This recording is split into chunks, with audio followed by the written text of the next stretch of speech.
Amanhã eu vou baixar o cabelo e a barba, tá parecendo o Papai Smurf já. Boa tarde, pessoal. Nós começamos aí, estamos começando o programa Filosofando. Vocês viram aí o Flávio fazendo uma autocomparação aí. Boa tarde, Flávio. Boa tarde. Boa tarde a todos os nossos ouvintes. O programa é Filosofando, lembrando, né, que ele mudou de horário. Ele costumava ser 6 horas, agora ele está sendo às 5h10, mais cedo, né? E ele vai ao ar, mas ele continua indo ao ar todas as sextas, né? Então, às vezes o pessoal chega mais tarde e não conseguiu pegar, mas é porque o programa ele tá indo mais cedo, né? Direto pelo YouTube Isso. também. Ele tá lá no YouTube, tá? Assim que a gente termina aqui, geralmente ele já vai lá pro YouTube, já fica gravado lá. Então, todas as outras versões elas já estão lá. E vamos nessa. Deixa eu só preparar aqui, lembrando que hoje o assunto ele é o inconsciente vital e o princípio biocêntrico. Pode dar nos explicar brevemente o que é isso, Flávio? Esse aí eu li pouco sobre isso, mas é uma nova teoria de um biólogo, parece que são 2 cientistas, que falam sobre biocentrismo, centrado na biologia, né? Legal. Só para lembrar, pessoal, aí vocês cobrem dos seus políticos, sejam ele aí de qual alinhamento eles sejam, cobram aí medidas na questão ambiental para todos que vocês votarem, cobrem aí, porque as situações não são nada boas, nada animadoras, as notícias que nós temos para a questão ambiental, né? Então, só para alertar que o mundo todo, né? Não é nem essa questão ali, mas eu falo o mundo todo, tá? O mundo todo ele precisa urgentemente aprimorar suas políticas ambientais, parar de pensar só no lucro imediato e se focar mais ao que a gente vai ter a longo prazo, porque se continuar assim, saiu agora alguns relatórios que indicam que a gente vai começar a ver impactos fortes das alterações do clima antes de 2100. Então, nos próximos 30 anos... Aqui na Garopaba nós tivemos primeiro ressaca no domingo e ontem teve recuo de 60 metros. A última vez que aconteceu isso foi o tsunami asiático, né? Recuou para depois subir de volta. Exatamente. E isso, a gente observa essa seca que a gente está tendo em Santa Catarina, que em muitos lugares tem, né? Então, tudo isso é resultado da falta de cuidado que o ser humano está tendo. E quando eu falo ser humano, eu não estou apontando os dedo para indivíduo A nem indivíduo B. A humanidade, como no todo, ela falhou, está falhando, e ainda dá tempo. Existem algumas coisas que a gente não vai conseguir mais reverter e que vão acontecer. Desastres naturais. Então, a gente tem que se preparar. E para evitar as consequências piores, que é o derretimento total das calotas, fome, miséria, o surgimento de novas doenças que podem surgir de florestas, do permafrost que está derretendo, né? Então... E por falar que foi a maior produção de soja do Brasil, 40% vai para a China, mas pelo menos o mundo fome, se depender do Brasil, não vai passar. O Brasil nunca teve um superávit tão grande em agronegócio. Isso aí são notícias boas.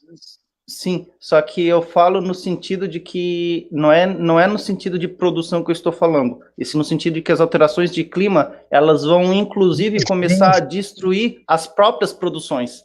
Então, para te ter soja, tu precisa de água, para te ter qualquer substância, tu precisa de água. Muita água, qualquer plantação. Muita água. Inclusive na orgânica. E se tu tem cada vez mais chuva, o que significa cada vez menos plantas para a gente alimentar a população, e o que significa cada vez mais fome em caráter mundial. Então, é só um alerta que eu estou fazendo. Vamos ouvir os cientistas nessa área, é de suma importância nós cuidarmos da natureza, porque se a gente chegar num ponto de não retorno, sabe aqueles filmes distópicos, que é tudo deserto e que as pessoas saem se matando na rua, se matando ou atacando outros? É algo parecido com aquilo que pode acontecer.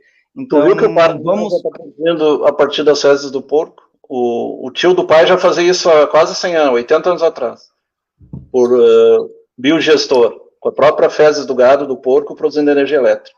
Tem uma cidade inteira no Paraná que é só por biodigestor. É interessante isso. Tá na hora da gente ver essas alternativas. E 50 mil porcos, tem mais porcos que habitantes. Sim.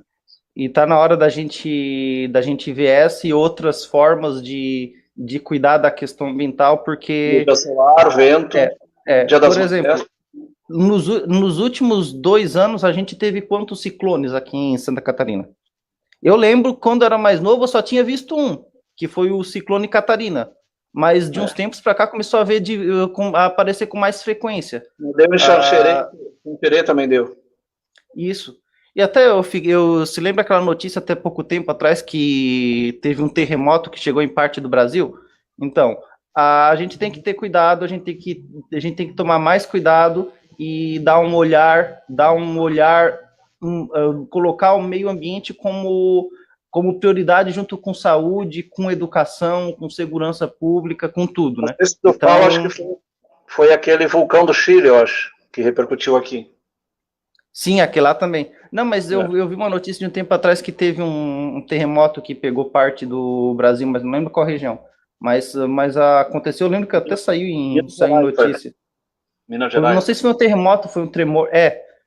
Então, só alertando, vamos cuidar do meio ambiente, vamos cobrar dos nossos políticos a proteção ambiental e vamos parar de olhar mais para o lucro imediato e prestar mais atenção no que a gente vai ter a longo prazo, porque só assim que a gente vai conseguir se recuperar, né? Então, vamos lá.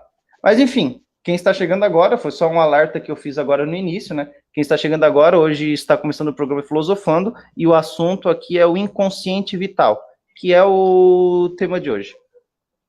Olha, como é que faz para o pessoal poder entrar ali e participar? Só consegue ver quem entra, mas eles não conseguem fazer pergunta ou alguma coisa? Eles não estão conseguindo fazer pergunta? Deixa eu ver aqui. Mas eu não estou vendo. Não, mas eles conseguem sim, Flávio. Tá liberado lá. É que tu tem que olhar 2 telas, eu acho. Isso. Mas tá liberado para fazer pergunta. Então, acredito que eles... Sim, acredito que eles consigam.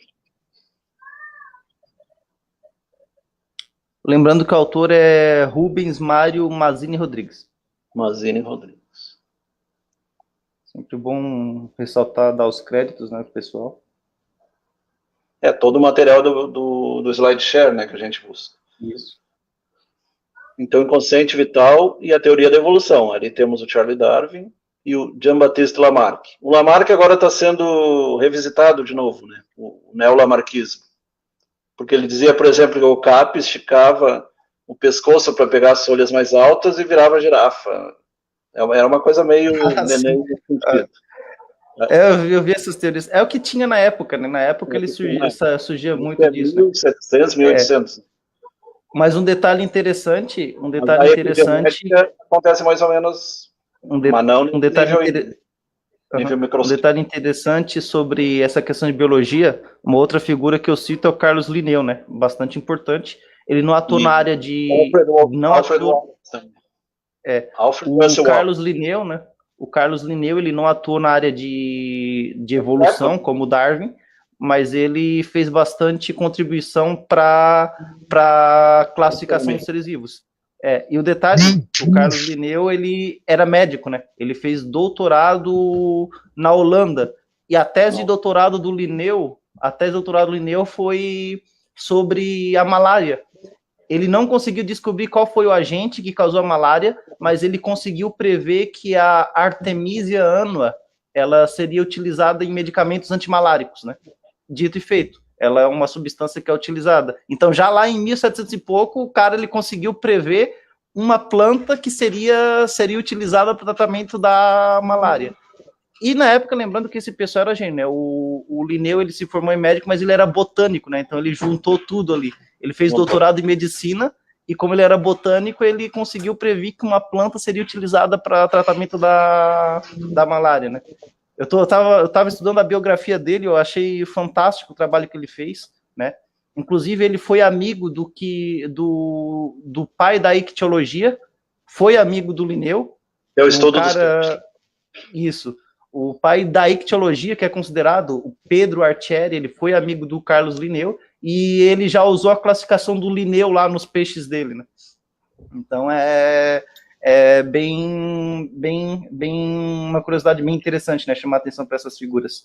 Quinta-feira nós falamos sobre filariose, e a filariose tem tratamento conjunto com a malária também. Sim. Que é o mosquito anófeles, o mosquito borrachudo e o anófeles da malária. É muito triste a filariose, né? Eu já vi pessoa com filariose, é muito triste como fica o pé da pessoa, aquela... Tem caso aqui de elefantíase, aqui na cidade. A elefantíase é quando ela evolui, né? Já é o estágio mais avançado, né? Edema e linfedema, né? Uhum. Então, John Batista Lamarck, a função faz o órgão. Esse aí que fez a função faz o órgão, ele que falou isso. Uhum. Mas o Haeckel também diz isso, a função faz o órgão. E a evolução adaptativa. Hoje nós teríamos epigenética, né? Que seria uma evolução desse princípio do Lamarck aí. É que esse pessoal, ele lia muito, né? Flávio, é porque esse pessoal, ele lia muito uma obra do outro, mesmo não estando na área. Por exemplo, a Mary Shelley, que ela foi a escritora do Frankenstein, ela lia sobre evolução, sobre biologia também. Então, esse pessoal da época, por isso que não é à toa que eles eram inteligentes, né? Esse pessoal da época, eles não liam só da área deles, eles liam tudo, né? Então, talvez, ou ele se baseou em outro para falar isso, ou o outro talvez tenha se baseado nele. Tem que ver certinho. Mas é bem provável que eles tenham lido, né? Era contemporâneo do Darwin. Alfred Russel Wallace. Sim, já ouvi falar. E o Fritz Miller ali em Blumenau.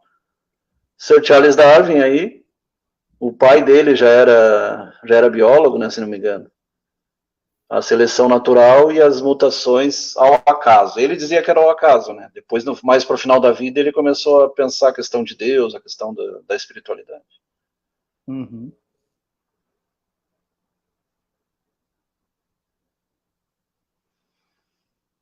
Então, Lamarck, ele mostra a girafa, o capi, a girafa pescoço grande, e o capi, pescoço... São parentes até, né? É do mesmo filo. Ali embaixo uma caricatura, né? A girafa com cara com rosto humano. Tem a foto do ET aquele no campo de lavoura, parecida com essa aí. A evolução se baseia numa interação instrutiva e cooperativa entre os organismos e a biosfera. É sempre o organismo e mais o meio, né? A mesologia, o meio. Permite que as formas de vida se adaptem e sobrevivam por adaptação à mudança de um ambiente climático, as mudanças climáticas em geral. A evolução é o resultado E aí é interessante que o Darwin ele estudou muito as Ilhas Galápagos, como elas são isoladas, permitiu muita mutação, né? Ele conseguiu estudar bastante. Resultado da aquisição e transmissão pelos gametas dos organismos vivos em aquisições induzidas pelo ambiente, que hoje a gente chama epigenética, né? Na época eles nem sabiam o que era isso. Nem a genética eles sabiam na época. A gente já falou sobre isso, né, no passado.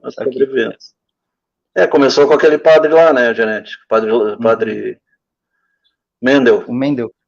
Que era botânico também, né?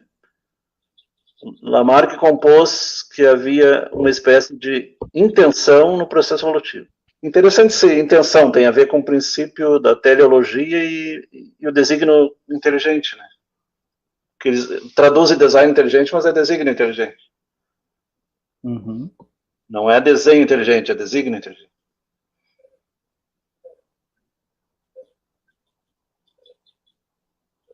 Aqui diz que lembrando que isso aqui é sobre o Lamarck, tá? Ele propôs que havia uma espécie de intenção, né, no processo evolutivo. Lembrando lembrando ali o nome do pai da ictiologia que eu citei ali, ele é o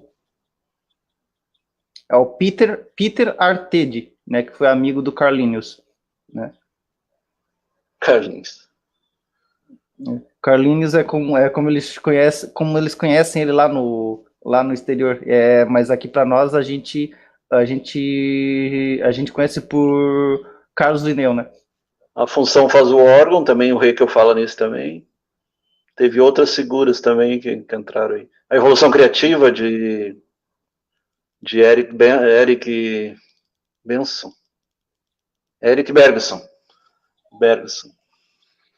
Então, a experiência de John Carnes. né? 1988. Lembrando, um abraço aí para o Magalhães Magal e para a Selma Machado. Selma Machado e Magal. Aí eu acho que a gente chama, em alguns estudos de princípio vital, é o que ele chama aí de inconsciente vital. E o Jung falava em inconsciente coletivo, que tem a ver com desde as espécies, das plantas, animais, pássaros, até chegar ao ser humano. Nessa experiência ele escolheu uma bactéria. Falar em bactéria, hoje o cara mandou um estudante, acho que ele é biólogo, que eu não sabia que a tuberculose já tem 70 mil anos. E aí ele falou que são 70 mil pessoas que morrem por dia e ninguém fala, né? Eles falam do Covid e esquecem que a tuberculose ainda mata. E mesmo tendo a vacina BCG, né? São arquibactérias, né? Então, uma bactéria com gene que produzia uma versão defeituosa da enzima lactase, que é a que desdobra a lactose do leite, né? Necessária para a digestão da lactose, que é o açúcar do leite. Ele introduziu essa bactéria, lactase deficiente, num meio de cultura no qual o único nutriente é a lactose. O esperado é que todas as bactérias morressem e nenhuma da colônia sobrevivesse. Surpreendentemente, houve o desenvolvimento de algumas colônias. Isso é o que a gente chama de mutação, né? Os mais fortes sobrevivem. Houve uma mutação genética em alguma bactéria que tornou capaz de produzir a lactase. Como constatado que não haviam bactérias mutantes no original, logo ele concluiu que a mutação gênica se seguiu e não precedeu da sua exposição ao novo ambiente. Então aí provavelmente foi epigenética, né? Porque o meio acabou influenciando os genes. O que é interessante, né? Isso vai de acordo com o que o Darwin falava sobre adaptação, né? Não sobrevive o mais forte. É o que melhor se adapta. Melhor se adapta. Pode ser até mais fraco, né? Mas eles melhor se adaptam. Vamos fazer uma analogia aqui que todo mundo entende. Se vocês assistirem o Batman, ele já aprendeu gente que em termos de músculo é mais forte que ele. Mas porque ele vencia essas pessoas? Porque ele se adaptava à maneira como essas pessoas agiam e dava um jeito de prendê-las. É a mesma coisa que acontece na natureza. Quem sobrevive não é o mais forte, é o que melhor se adapta, né? Outra analogia interessante é o Bang Bang, né? Que os valentões morriam cedo. E os medrosos acabavam se escondendo e acabavam durando mais. Então é uma adaptação inteligente também. O bom nadador acaba morrendo muitas vezes, né? Mesmo nadando. Sim. Porque ele superestima a capacidade dele. E o outro, que é mais medroso, acaba sobrevivendo. Então, para alguns casos, o medo faz bem, né? O medo, na verdade, ele é que a gente olha para ele, a gente olha com um certo desdém pro medo, mas ele é um mecanismo biológico como todos os outros sistemas. Eu já li, inclusive, eu não lembro agora do texto, mas eu já li em algum lugar que o medo ele fez parte da sobrevivência do ser humano, né? Graças a ele que o ser humano conseguiu ir tão longe, né? Então ele foi de cobra, de aranha, de escorpião, tu tá ferrado. Exatamente. Tem aquele programa que ele se identificar para ver quem aguenta mais a pior dor, aquilo é sadismo, aquilo lá. Não sei se tu viu. Eu não vi isso, mas eu vi o caso do entomologista, que ele classificou as picadas dos insetos conforme o nível de dor. E como ele fez isso? Ele levou a picada de todos os insetos que ele conseguia, menos os venenosos, é claro, né? Mas todos os insetos não venenosos, ele deixava eles picar ele, para ele definir a escala de dor. E parece que uma das que ganhou foi uma formiga, né? Uma formiga bala, alguma coisa assim. Que a picada dela era extremamente dolorosa. O que é interessante, né? O cara, ele realmente, inclusive, ele escreveu a escala, né? Ele fez uma escala de dor com base na picada, e ele entendia muito bem aquela escala porque ele baseou na própria dor que ele sentiu. Então ele fez aquela escala conforme... Programa, então. E eu achei engraçado, mas de certa forma é algo que chama atenção, né? Por exemplo, muitas vezes eu já vi que um herpetólogo, ele para saber se a rã era venenosa, ele dava uma lambida leve. Eu vi isso. Eu vi isso em um documentário que ele fazia isso para ver. E daí, com base no amargo, ele sabe se tu tinha ali toxina muito forte ou não, né? O que é perigoso, tá? O que é perigoso porque tem rã que tem veneno que é capaz de matar um elefante, né? Então... Isso aí é empirismo, né? Porque o floral de Bach, o Eduardo Bach fez isso, ele testou nele mesmo vários florais e o Camargo da homeopatia também, né? Ele testava nele mesmo. Sim. Nem todo cientista é tão corajoso a esse ponto. Ou tão temerário, sei lá. Então, a evolução intencional. Aqui tem a evolução criativa de Henri Bergson também. As bactérias, aparentemente, sofrem mutação na forma desconhecida ou negada pela ciência darwinismo. Parece haver alguma forma de inteligência inata que produz, trabalhando para habilitá-la rapidamente ao se adaptar a uma mudança ambiental. E aí, hoje a gente sabe que é epigenética. Influência do meio sobre ativação e desativação de genes. A bactéria estressada pela falta de alimento pode intencionalmente produzir erros na replicação do seu DNA para produzir cópias mutantes.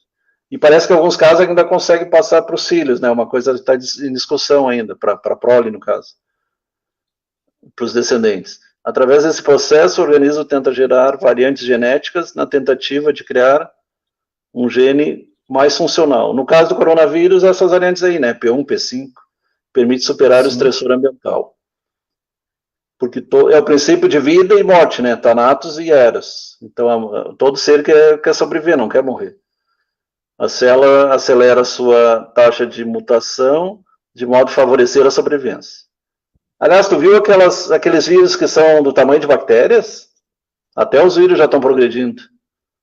Sim, e vão progredir muito mais. Mais. Daí, mais um detalhe que eu chamo... espécie, né? Isso aí é uma coisa nova. Isso aí é 50 anos para cá.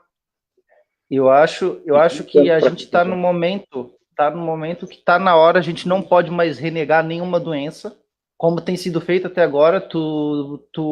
A gente percebe que há uma forte corrente para tratar algumas doenças, mas tem outras que estão há eras sem curas. Por exemplo, a filariose, né? O único caso que eu vi é uma universidade alemã, lá onde os pesquisadores eles estão tentando achar a cura para a filariose. Mas a gente não vê nenhum esforço para isso. Dietilgarbazida e a DAC. Isso. E um detalhe sobre... E aquela outra polêmica lá, que é para carrapato, também funciona bem para filariose. Um detalhe interessante que eu esqueci de que falando em transmissões de vírus, tem um caso curioso que acontece, ainda não foi registrado em humano, mas é um alerta, porque ele foi documentado em mamíferos, que é tumor contagioso. Imagina só, Flávio, um câncer que ele passa de indivíduo para indivíduo. Acontece isso na população de diabos da Tasmânia, que inclusive ela estava entrando... Não é prions aí?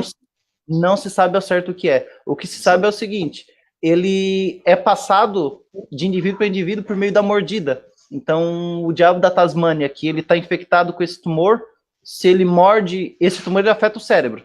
Se ele morde outro diabo da Tasmânia, ele transmite esse tumor para esse outro diabo da Tasmânia. Inclusive, saiu uma notícia há 3 semanas atrás, né, de que diabo da Tasmânia é reintroduzido na Austrália após 3.000 anos, né? De 3 semanas atrás, uma notícia recente, né? Que eles estão sendo... Houve um esforço bem grande das autoridades australianas para preservar o bichinho, né? O diabo da Tasmânia, todo mundo conhece o Tasmania, né? Do Pernalonga, né? Ele é um diabo da Tasmânia. Eles chamam de diabo da Tasmânia porque... Humano? Não tem isso passar por humano, que nem os Vison lá passaram? Aí não tem nenhum caso documentado disso. Até porque o diabo da Tasmânia, ele é inofensivo para o ser humano. Ele não é agressivo com o ser humano. Ele chama ele de diabo da... ele chama ele de diabo da Tasmânia porque ele come tudo, né? Ele come de todo... É claro, o problema dessa experiência, eles fizeram inclusive uma experiência de mandar ele lá para uma ilha isolada para evitar que eles tivessem contato com essas doenças, né? E agora eles estão para retirar de lá. Pelo menos os cientistas estão dizendo que está na hora de retirar, os ambientalistas, pesquisadores naturais, ecologistas, porque eles estão acabando com a população de pinguim lá nessa ilha onde eles foram, né?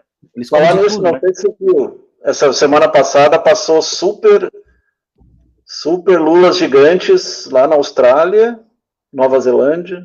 Não, era perto do Japão. Aqueles polvo e lula até 2 metros tinha. Parecia coisa de filme mesmo. Sim. Inclusive, a lenda do Kraken, a lenda do Kraken, a lenda do Kraken, ela provavelmente surgiu a partir das lulas colossais, né? Que são essas lulas gigantes. Eu vi uma imagem de uma também que eu até me assustei com o tamanho dela. As bichas, elas crescem bastante. O oceano está esquentando, né? O oceano está esquentando e tem gente que continua negando o aquecimento global. Exatamente. Os corais estão morrendo. Não sei se tu viu, Flávio, há um mês atrás teve notícia de que desprendeu lá uma calota polar gigantesca lá no Ártico, né? Então, isso é sinal de que algo não está certo. Então, tá na hora da gente cobrar dos nossos políticos, seja de qualquer alinhamento que você seja você de esquerda, de direita ou de centro. Tá na hora da gente cobrar dos políticos proteção ambiental. E isso não vale só para o Brasil, vale para o mundo todo, né? Vale para o mundo todo. Vírus, não sei se você viu, lá da Trinidad e Tobago e da Amazônia. E eles são novos, esses vírus. Então, o problema do desmatamento, esse pessoal que vai largar as peladas e acaba trazendo esses bichos lá que estão tão quietos na selva, isso é um problema. Tá, faltou ali o segundo, né? A célula acelera sua taxa de mutação de modo a favorecer a sua sobrevivência. A seleção tem um processo que eles chamam ativação, eles conseguem aumentar a virulência do vírus. Esse é um problema muito sério. E até o cara lá dos Estados Unidos está envolvido nisso, o pesquisador lá. A seleção darwiniana como através da sobrevivência das bactérias mais aptas. A adaptação não se deu por mero acaso. Claro que não é acaso, a gente sabe que não existe acaso. Em inglês eles chamam hazard, né? Mas não existe azar ou acaso.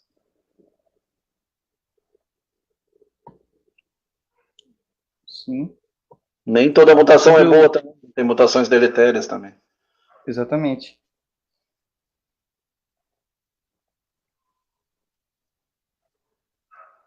Inclusive esses animais de grande tamanho aí que eram desconhecidos tem a ver com isso aí também.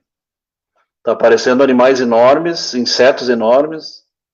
Isso aí lá na Nova Zelândia já é mais aceito, né? Porque eles cresceram isolados lá. Aí quando começa a aparecer um gafanhoto enorme aqui na América, é um negócio muito estranho. Acaso, caos, ordem. Tem a teoria do caos, que é um negócio interessante também, né? A incerteza, a previsibilidade e o determinismo. Então são os... O acaso é casualidade, né? O caos tem a ver com a entropia também, né? A tendência é desordem no mundo físico. A ordem já tem a ver mais com a espiritualidade, teleologia. A incerteza tem o princípio da incerteza lá de Heisenberg, física quântica. Previsibilidade, a gente tem a economia e também a meteorologia. É muito falha também, né? E a futurologia. E o determinismo é o mais fraco de todos eles, né? Que o ambiente influencia, ele não determina, né? Um sistema anônimo. É anônimo? Randômico. Não, randômico. Quer que eu leia, Flávio? Randômico é o acaso. Então, quando se fala em randômico, é aleatório, é o acaso. Está pleno de incerteza. Por isso que as melhores pesquisas são randomizadas, duplo cego, para poder descartar a questão do acaso, essas questões aí do...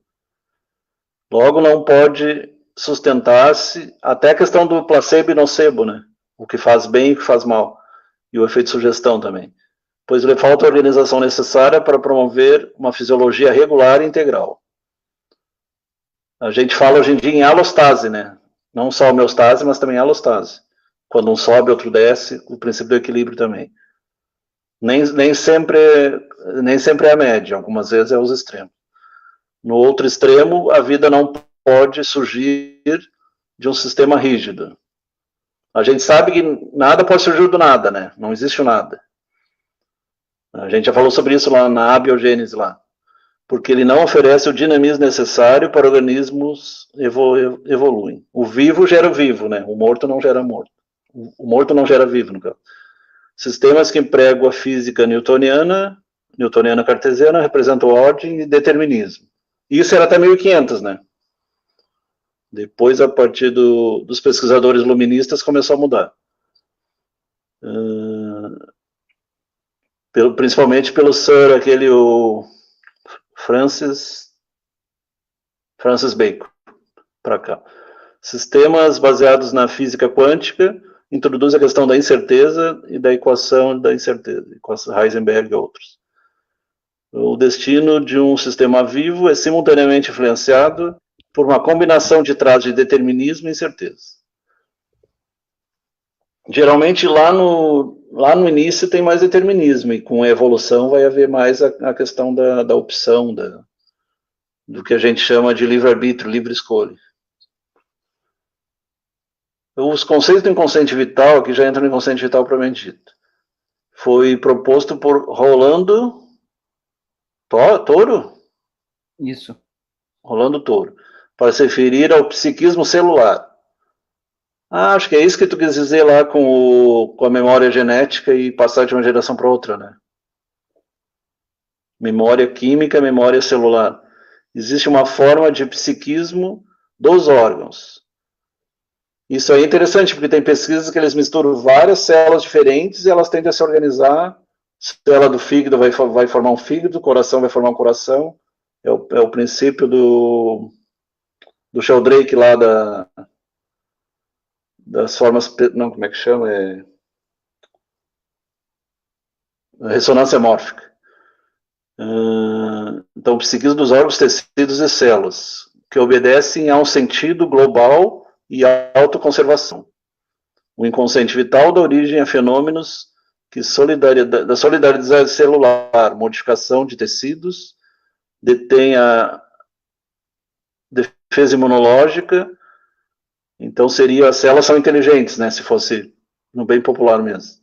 O que acontece é esse sistema vivo. Muita coisa acontece que a gente nem tem noção, né? Esse psiquismo coordena as funções de regulação orgânica, homeostase, e possui uma grande autonomia em relação à consciência e ao comportamento intencional humano. Isso aí explica, por exemplo, por que as emoções acabam influenciando, melhorando ou curando um câncer, por exemplo. A psiconeuroendocrinologia. O inconsciente vital é um psiquismo... Parei que entrou um negócio aqui. É um psiquismo regulado, tendo em função manter as funções estáveis, para manter o equilíbrio, né, a homeostase. As manifestações que cria regularidade, né? Cria regularidade. Seria mais ou menos como o princípio lá do inconsciente coletivo do Jung, né? O órgão da consciência cotidiana, eles querem dizer que a consciência não está só no cérebro, está no corpo todo, né? O humor endógeno, o estado senestésico do bem-estar ou mal-estar. Senestesia são os movimentos peristálticos, as coisas que acontecem, movimentos musculares, que a gente nem percebe muitas vezes. Né? Tem a ver com o sistema nervoso vegetativo lá. A importância do conceito do inconsciente provém da possibilidade de intervir na fisiogênese, na nossa existência, com o objetivo da saúde. Tem um livro interessante que fala sobre isso, A Memória Celular. A Biologia das Emoções também é muito interessante falar sobre isso. Um abraço para o Jucinei Bernardo. Jucinei Bernardo. O conceito de inconsciente vital permite compreender em profundidade o princípio biocentrismo, como tendência cósmica que gera vida. O inconsciente vital está em sintonia com a essência viva do universo. O que os antigos chamavam de Ki, Chi, né? Prana. Quando a sintonia se perde, inicia-se a enfermidade. O ato de cura... A sintonia se perturba. Quando se perturba. Como um movimento para recuperar a sintonia vital Para explicar bem simplesmente, seria quando é comparado com a água de um rio ou com a circulação sanguínea. Quando ela tá muito devagar, acaba trancando tudo, congestionamento também. Então tem que circular, tem que circular. Circulação é vida e estagnação é doença e morte. Isso é um princípio da acupuntura também. Oi? Aqui são os questionamentos, né? Sobre o que é feito nessa questão. Qual é a inteligência organizadora da vida? Se chama consciência, alma, espírito, tem vários nomes, né? Alguns chamam de self, eu. De onde o eu superior? Quando surge a ordem fisiológica, se manifesta com uma forma específica ou vegetal, aí já começa lá no vegetal, né? Animal ou vegetal, né? Animal e vegetal. Tu falou o polvo também já tem uma inteligência, eles estão estudando bastante essa parte. Animais bem primitivos, até alguns acham que eles vieram de fora da Terra, tem algumas teorias também. Pior que o polvo, eu vi uma matéria que dizia que levantava o questionamento de que o polvo talvez realmente seja o alienígena. O alienígena do fundo do mar, porque eles estão pesquisando a possibilidade de as bactérias que deram origem ao polvo, os seres ancestrais ao polvo, eles terem vindo do espaço, né?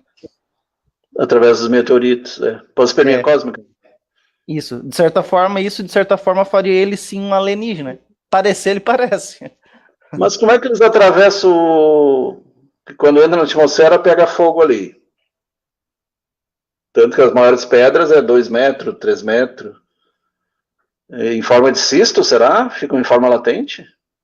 Eu acho que deve ser algo parecido. Deve ser alguma forma de mais de 10 adormecimento, né?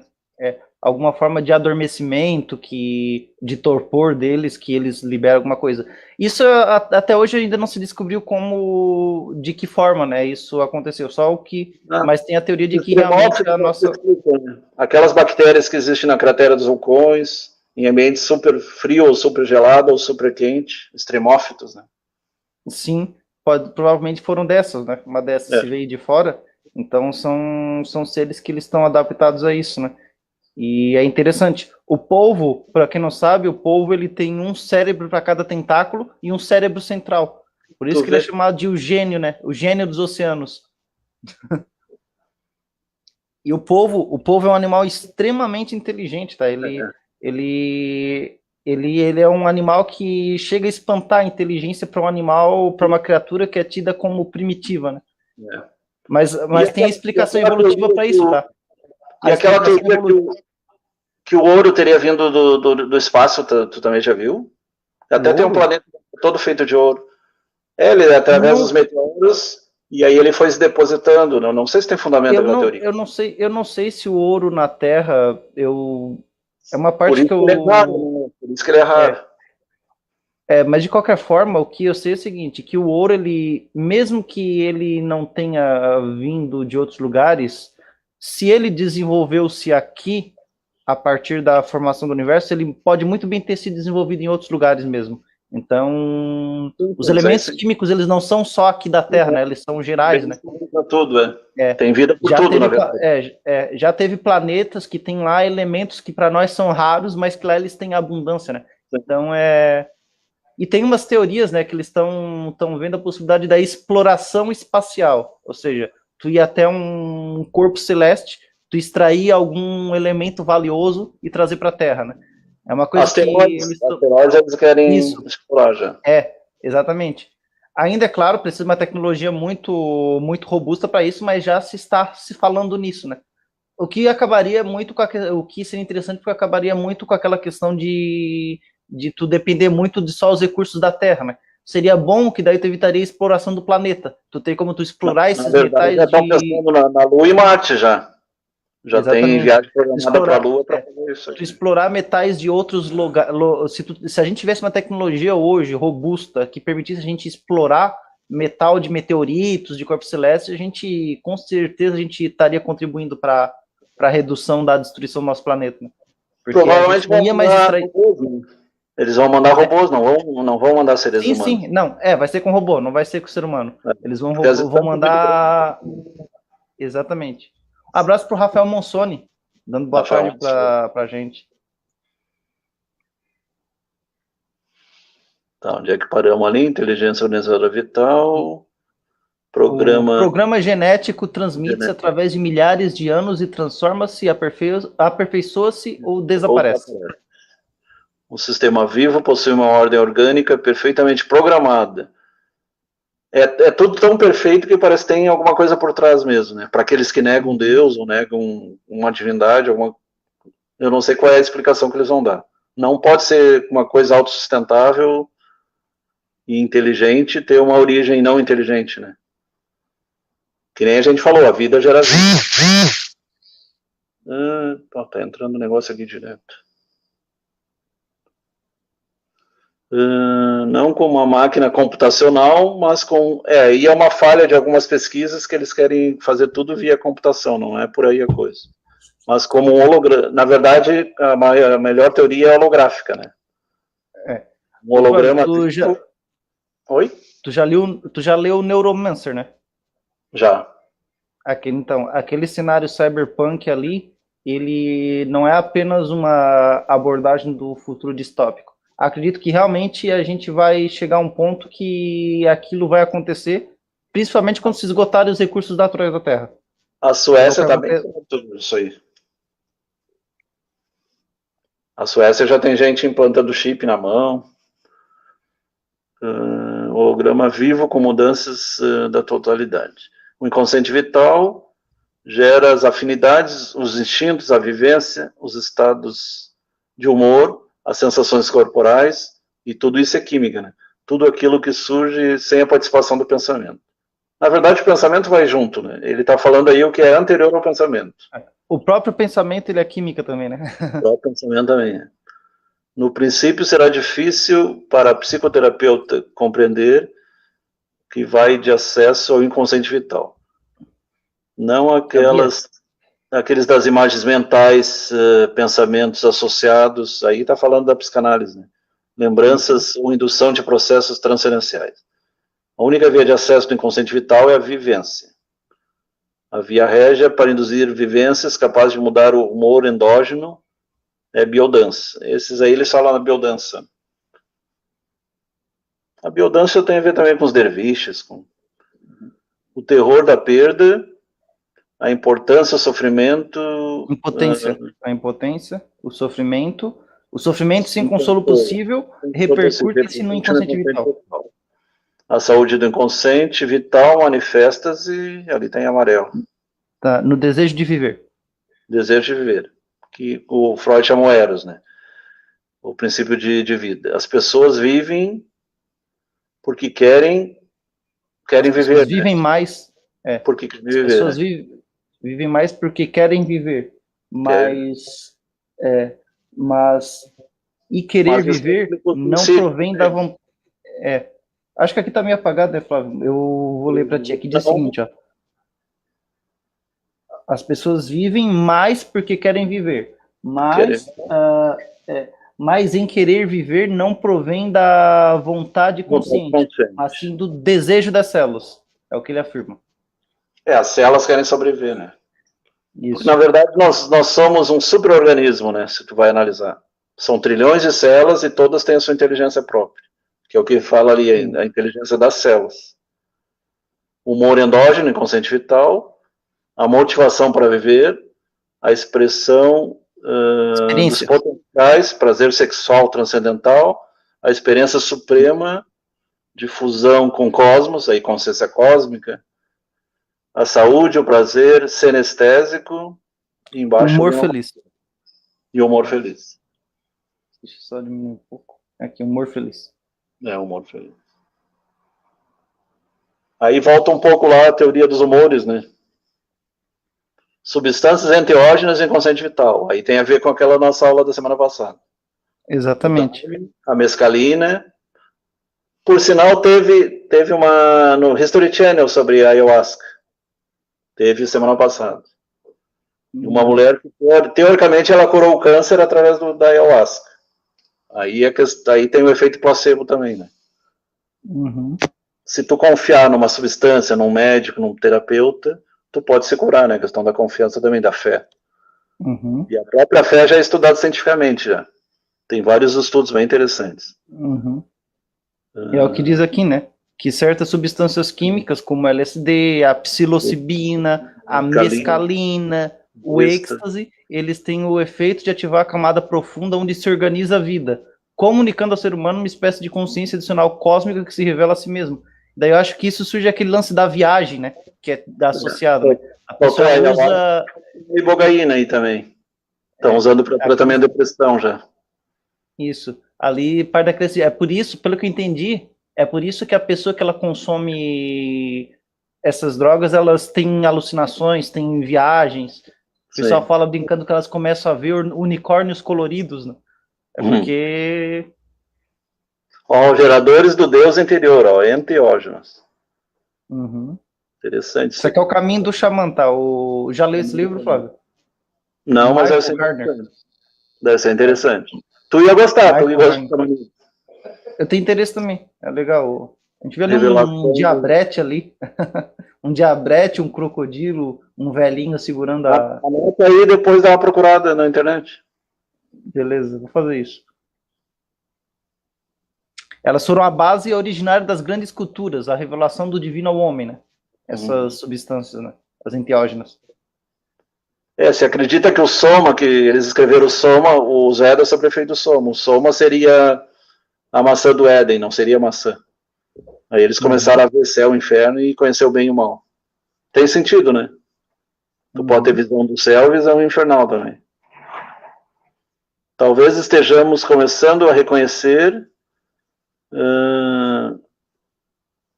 o que está recorrente em relação à nova consciência pela ciência. A perspectiva polarizada, leis com intenção, então a intenção no universo, né? E não o acaso darwiniano apenas. Aí é por isso que entra o neodarwinismo aí, né? Um aprimoramento. E o neolamarquismo. Ali diz tais como intenção e acaso, né? Daí matéria e espírito. Corpo e alma, né? Física newtoniana e física quântica. Estão sendo unificadas para nos fornecer uma interpenetração holística do universo e a vida. Interpretação mística do universo. O mérito de Rolando Toro foi intuir muito antes que a ciência ortodoxa, na verdade desde 1970, o tal da física do Capra e outros livros começaram a entrar nesse campo aí, né? O Capra, Fritjof Capra. Tu deve ter lido já, né? Já ouvi falar, mas... O tal da física, a conexão interior, o princípio biocêntrico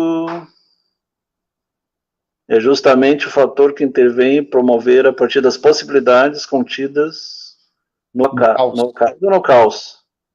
É no caos aí? Isso, caos. Aqui tem que pesquisar a teoria do caos, eu não me aprofundei muito nisso. Condições necessárias para o surgimento e manutenção da vida e dos sistemas vivos.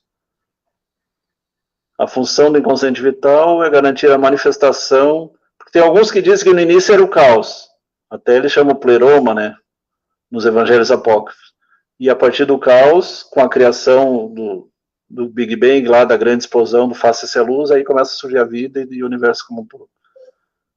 Garantir a manifestação do princípio biocêntrico a nível celular, de modo a garantir a manutenção do desejo de viver, ou seja, a disposição dos sistemas vivos a continuarem vivos, né?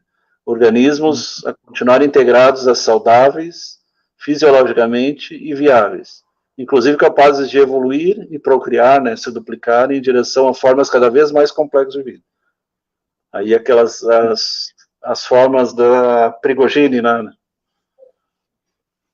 Todos somos um. Tem até um canal, Todos Somos Um, né?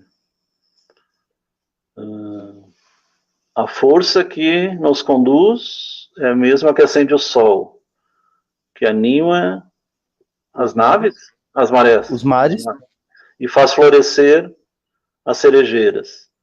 A força que nos move é a mesma que é a questão do Qi e do Xi, né? Faz as sementes se tornarem árvores, com sua mensagem de vida. Isso aqui eu acho que é um poema. É um poema, né? A dança gera o destino. Aqui eu vejo também a relação com os derviches também, que ficam rodeando lá e entram em sintonia com o universo. Somos todos um. Esse é o poema do próprio Rolando Toro Araneda, né? Que foi quem concebeu essa ideia de inconsciente vital. Tem esse aí, tem o bicentrismo também, né? Tem o biocentrismo e tem o bicentrismo. Pontos consultados, o inconsciente vital e os princípios biocêntricos. É dele mesmo, é Aranha. A origem das espécies. Né? Livro bom. Eu tenho um livro. A Filosofia e Zoologia, de Jean-Baptiste Lamarck. Esse não li, mas eu tenho interesse em ler. Nem que seja para conhecer um pouco. Esse Bruce Lipton tem vários livros bons. Evolução Espontânea, A Origem dos Mutantes, esse aí tu ia gostar. John Carnes. Né? A Heresia na Biologia Evolucionária. Randomness, que é a aleatoriedade nas mutações que mudam, de Roger Levin. Aleatoriedade das mutações desafiada. Desafiado. Pode os organismos se dirigir através da evolução? Ana Maria de Grios. Interessante, né? Embora a própria biologia ela não acredita em aleatoriedade de mutações, né? Só para lembrar, a biologia ela trabalha que para te evoluir tu tem motivos específicos. Sim. Tanto é que é por isso que principalmente os zoólogos e os botânicos eles vivem estudando as adaptações que as plantas fazem, os peixes fazem, né? Então por isso que a evolução ela é extremamente importante, né? Quando tu estuda a sinalização celular, não sei se vocês chegaram a estudar alguma coisa, é muito legal, porque tem uma ponta que começa a produzir substâncias que vão caminhar para a morte, e tem outras substâncias que vão caminhar para a vida. Olha, escreveu bastante coisa ali. Voltando até um pouco, no tema anterior, eu respeito as pessoas que usam dessas substâncias buscando transcendência. Por motivos religiosos e espirituais, e não outros. Né?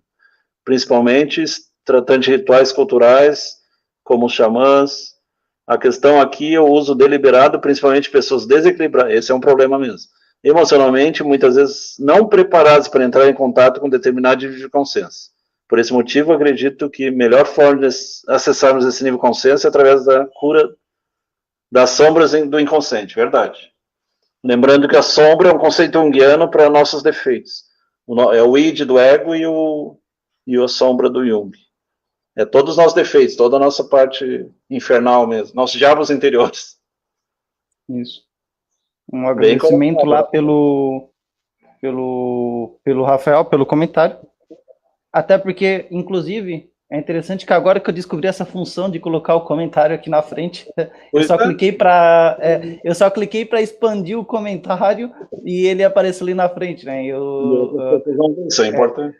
Obrigado pela participação e por me ajudar a descobrir a nova função aqui do StreamYard, Rafael. Então, agora vocês que comentarem, vocês podem comentar que a gente consegue exibir aqui na tela, né? Então se torna mais fácil até para o Flávio cumprimentar o pessoal que comenta. Então é isso. E lembrando que quem quiser experimentar, que seja no sentido espiritual mesmo, seja ayahuasca, seja mescalina, objetivos transcendentes e não apenas curiosidade ou ficar chapadão mesmo, né? O objetivo é ampliar a consciência. Então é isso. Nós estamos encerrando aqui. Abraço, Flávio. Abraço, Rafael, que estava até o final nos acompanhando. Abraço para todos os nossos ouvintes que estavam aí. E voltamos semana que vem com mais um assunto interessante. Até mais. Para todos.